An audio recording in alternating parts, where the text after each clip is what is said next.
मराठा विद्या प्रसारक संस्थेच्या विद्यालयात मी शिक्षण घेतले असल्यानं मविप्र संस्थेची प्रत्येक शाळा माझी असून त्याबद्दल मला अभिमान असल्याचं प्रतिपादन महाराष्ट्र राज्य अन्न व औषध प्रशासन मंत्री नामदार नरहरी झिरवाळ यांनी केले।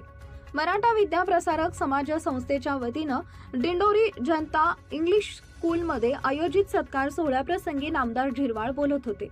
ते पुढे म्हणाले, तालुक्याचा विकास करण्यासाठी मी सदैव प्रयत्नशील असून शैक्षणिक क्षेत्रातील अडीअडचणी समजून घेऊन मविप्र संस्थेलाही मदत करणार असून आपण सर्वांनी मला मदत केली, त्यात मविप्रचा मोठा सहभाग आहे। यावेळी नामदार नरहरी झिरवाळ, आमदार हिरामन खोसकर, मविप्र समाज संस्थेचे सभापती बाळासाहेब क्षीरसागर, संचालक प्रवीण नाना जाधव, सेवक संचालक doctor S K. Shinde, CD. Shinde, माध्यमिक शालेय समिती अध्यक्ष बाळासाहेब मुरकुटे, उच्च माध्यमिक शालेय समिती अध्यक्ष दत्तात्रय जाधव, अभिनव बाल विकास समिती अध्यक्ष दौलत दादा